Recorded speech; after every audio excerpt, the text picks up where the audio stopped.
প্রিয় দর্শক শ্রোতা, আপনি কি রাসূলুল্লাহ সাল্লাল্লাহু আলাইহি ওয়াসাল্লামের হাতে হাউজে কাউসারের পানি পান করতে চান?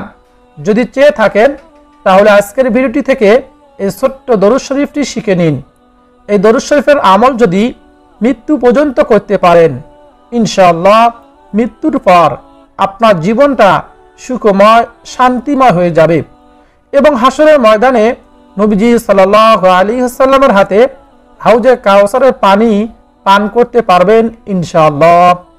প্রিয় দর্শক, যে ব্যক্তি চায় যে নবীজির হাতে হাউজে কাউসারের পানি পান করবে, সে আজকের ভিডিওটি সম্পূর্ণ দেখে এখান থেকে আমলটি শিখে পরবর্তীতে সে উক্ত আমলটি করবে ইনশাআল্লাহ। আজকের ভিডিওতে মূলত দুইটি পর্বে আলোচনা করা হবে।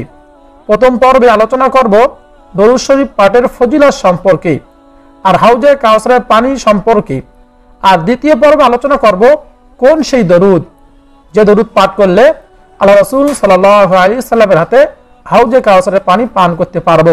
সেই দরুদ পাঠ করলে রাসূলুল্লাহ সাল্লাল্লাহু আলাইহি ওয়াসাল্লামের হাতে হাউজে কাউসারের পানি পান করতে পারবেন। তো চলুন প্রিয় দর্শক, কোনো কথা না বাড়িয়ে সম্পূর্ণ মূল আলোচনায় প্রবেশ করা যাক। নবীজি সাল্লাল্লাহু আলাইহি ওয়াসাল্লাম বলেন, হাউজে কাউসারের পানি এমন হবে যে দুধের চেয়ে সাদা, মধুর চেয়ে মিষ্টি, এবং হাউজে কাউসারের পানি যে ব্যক্তি একবার পান করবে তার আর জিন্দিগিতে কখনোই পিপাসা লাগবে না। বলুন সুবহানাল্লাহ।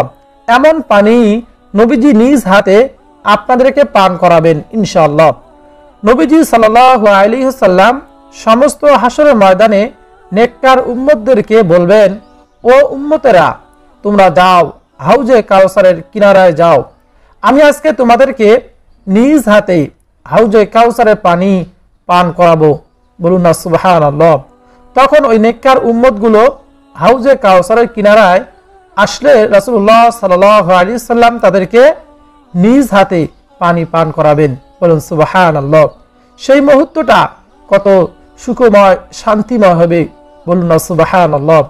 আমরা সব সময় মহান মালিকের দরবারে বলবো, আল্লাহ আমাদেরকে নবীজির হাতে হাউজে কাউসারের এক গ্লাস পানি আমাদেরকে পান করার তৌফিক দান করিয়েন। নবীজি বলেন, ও উম্মত, তোমরা বেশি বেশি দরুদ পাঠ করিও, কারণ তুমি যতবার বেশি বেশি দরুদ পাঠ করবে আল্লাহ তাআলা তোমার গুনাহগুলোকে ক্ষমা করতেই থাকবেন। বলুন সুবহানাল্লাহ। নবীজি সাল্লাল্লাহু আলাইহি ওয়াসাল্লাম অন্য হাদিসে বলেন, কোন ব্যক্তি যদি একবার দরুদ শরীফ পাঠ করে আল্লাহ রাব্বুল আলামিন সাথে সাথে তার 10টি গুনাহ ক্ষমা করে দেন, তাকে 10টি রহমত দান করেন, তার মর্যাদা আল্লাহ তাআলার আদালতে 10 ধাপ বেড়ে যায়। বলুন সুবহানাল্লাহ। প্রিয় দর্শক, এবার ভাবুন, যদি আপনি দৈনিক 10 বার শুধু যে কোনো দরুদ পাঠ করেন, আপনার মর্যাদা 100 ধাপ বেড়ে যাবে, 100টি গুনাহ আল্লাহ তাআলা ক্ষমা করবেন, 100টি রহমত আল্লাহ তাআলা আপনাকে দান করবেন। বলুন সুবহানাল্লাহ, আল্লাহু আকবার। প্রিয় দর্শক, দরুদ শরীফ পাঠ করলে আল্লাহ তাআলা গুনাহ ক্ষমা করতেই থাকেন। তাই নবীজি সাল্লাল্লাহু আলাইহি ওয়াসাল্লাম বলেন, যে ব্যক্তি চায় তার গুনাহগুলো ক্ষমা করা হোক, সে যেন বেশি বেশি দরুদ শরীফ পাঠ করে। বলুন সুবহানাল্লাহ। নবীজি অন্য হাদিসে বলেন, ও উম্মত, তোমরা যত বেশি দরুদ পাঠ করবে ততবার আমি নবীর হাসরের ময়দানে একেবারে নিকটেই থাকবে। বলুন সুবহানাল্লাহ। অর্থাৎ যে ব্যক্তি নবীজির প্রতি বেশি বেশি দরুদ শরীফ পাঠ করবে সে ব্যক্তি নবীজির একেবারেই নিকটেই থাকবে হাসরের ময়দানে। একটিবার ভাবুন, সেই অতি মধুর মুহূর্তটা কেমন হবে যখন আপনি দেখবেন নবীজি আপনার দিকে চেয়ে রয়েছে, আপনি নবীজির দিকে চেয়ে রয়েছেন। সেই মুহূর্তটা কেমন হতে পারে অবশ্যই কমেন্টের মাধ্যমে জানাতে ভুলবেন না। প্রিয় নবীজি সাল্লাল্লাহু আলাইহি ওয়াসাল্লাম বলেন, ও উম্মত, তোমরা বেশি বেশি দরুদ শরীফ পাঠ করিও। যদি তোমরা বেশি বেশি দরুদ শরীফ পাঠ করো, আমি নবী তোমাদেরকে হাসরের ময়দানে সুপারিশ করব।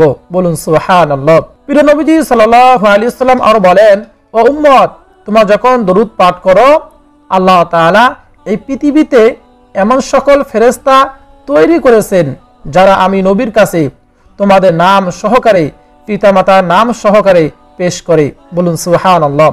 প্রিয় দর্শক, একবার ভাবুন, সে অবস্থায় যদি আপনার পিতামাতা কবরের জিন্দিগিতে থেকে থাকে অথবা অসুস্থতায় ভুগছেন, এমন অবস্থায় থাকেন, তাহলে আল্লাহ তাআলা কি তাদের প্রতি রহম করবেন না? কারণ নবীজি তো তাদের ওই পিতামাতার নামগুলো সহকারে দোয়া করবেন। নবীজি এই দোয়া কি আল্লাহ তাআলা কবুল করবেন না? আপনার পিতামাতাকে আল্লাহ তাআলা সুস্থতা দান করবেন, এবং আপনার পিতামাতা যদি কবরের জিন্দিগিতে থেকে থাকে, আল্লাহ রাব্বুল আলামিন চাইলে জান্নাত দান করে দিতে পারেন, অবশ্যই পারেন। বলুন সুবহানাল্লাহ। প্রিয় দর্শক, পিতামাতার কথা স্মরণ করে হলেও নবীজি সাল্লাল্লাহু আলাইহি ওয়াসাল্লামের প্রতি দরুদ পাঠ করব ইনশাআল্লাহ। তো এখন আমরা জানবো কোন সেই দরুদের আমল, যে আমল যদি আমরা বেশি বেশি পরিমাণে মৃত্যু পর্যন্ত করতে পারি, আল্লাহ রাব্বুল আলামিন আমাদেরকে হাউজে কাউসারের পানি পান করাবেন নবীজির হাতে। বলুন সুবহানাল্লাহ। সে আমল সম্পর্কে আমরা জানবো। দেখেন, দরুদ শরীফ পাঠ তো মুসলমানই করবে, অন্য অন্য জাতিরা কি করবে? তারা তো নবীর দুশ্মন, তারা তো নবীজিকে দুশ্মন ভাবে, তারা বিভিন্ন সময় কত গালমন্দ করে, অথচ নবীজি সারাটি জীবনভর সব মানুষের জন্যই তো নবী, সবার জন্যই তো নবী রহমত। নবী সারাটি জীবনভর শুধু ইয়া উম্মতি বলে গেছেন। আল্লাহ তাআলার কাছে সব সময় শুধু বলতেন, আল্লাহ আমার উম্মতের কি অবস্থা হবে। এখনো রওজার মধ্যে শুয়ে শুয়ে এখনো নবীজি সাল্লাল্লাহু আলাইহি সাল্লাম বলেন, আল্লাহ আমার উম্মতের কি অবস্থা হবে। প্রিয় দর্শক, সেই নবীর প্রতি আমরা দরুদ শরীফ পাঠ করতে পারি না, এটা হচ্ছে আমরা অনেক কপাল পোড়া। তাই আসুন কৃপণতা করব না, আজকের ভিডিওটি থেকে আমরা অবশ্যই আমলটি শিখে নেই। যদি আমলটি শিখতে পারি, অবশ্যই রাসূলুল্লাহ সাল্লাল্লাহু আলাইহি সাল্লামের নিজ হাতে হাউজে কাউসারের পানি পান করতে পারবো ইনশাআল্লাহ। তো সে আমলটি হলো, আপনি অবশ্যই মোবাইলে স্ক্রিনশট দিয়ে রাখবেন।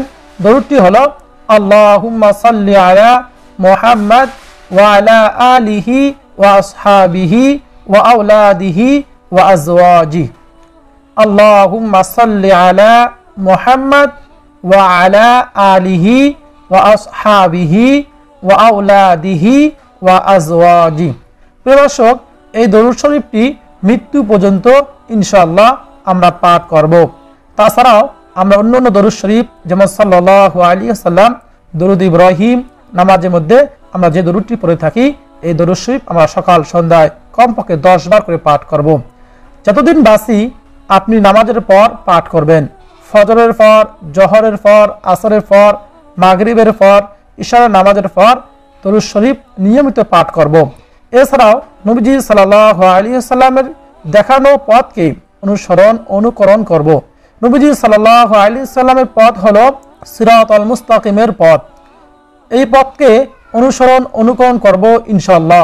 মৃত্যু পর অবশ্যই আল্লাহ তাআলা আমাদেরকে জান্নাত দান করবেন। নবীজি নিজ হাতে হাউজে কাউসারের পানি পান করাইয়া আমাদেরকে জান্নাতে নিয়ে যাবেন। বলুন সুবহানাল্লাহ। এছাড়া আপনি প্রশ্ন করতে পারেন, শুধু দরুদ শরীফ পাঠ করলেই কি হবে? ইসলামের বিধিবিধান মানতে হবে না? প্রিয় দর্শক, সেগুলো ছাড়া তো চলবেই না। সেগুলো যদি না মানেন তাহলে তো আপনি মুসলমানই থাকবেন না। প্রিয় দর্শক, দরুদ শরীফ পাঠ করা এটা তো নফল ইবাদত।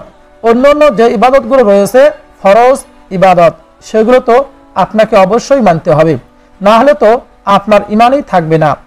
তাই আসুন প্রিয় দর্শক, দরুদ শরীফ পাঠ করি এবং আল্লাহ তাআলার কাছে সব সময় হিদায়াতের জন্য দোয়া করি।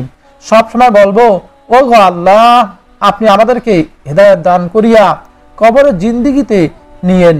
আল্লাহ, আপনিই তো বলেছেন, ও ইমানদারেরা, আমি আল্লাহকে ভয় করো, পরিপূর্ণ মুসলমান না হয়ে কবরের জিন্দেগিতে আসিও না। আল্লাহ, আমাদেরকে পরিপূর্ণ মুসলমান না বানাইয়া কবরের মধ্যে নিয়েন না। প্রিয় দর্শক, ভিডিওটি যদি ভালো লাগে অবশ্যই শেয়ার করতে ভুলবেন না।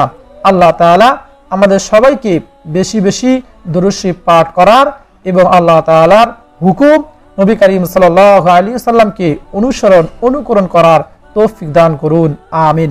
প্রিয় দর্শক, এই ভিডিওটাকে লাইক দিয়ে কমেন্টে আপনি আমিন লিখে দোয়াতে শরীক থাকুন, কেননা কার আমিন কার দোয়া আল্লাহ তাআলা কবুল করেন আমরা কেউ জানি না। প্রিয় দর্শক, দেখা হবে এবং কথা হবে পরবর্তীতে নতুন কোনো ভিডিওতে ইনশাআল্লাহ। ভালো থাকুন, সুস্থ থাকুন। আসসালামু আলাইকুম ওয়া রাহমাতুল্লাহি ওয়া বারাকাতুহু।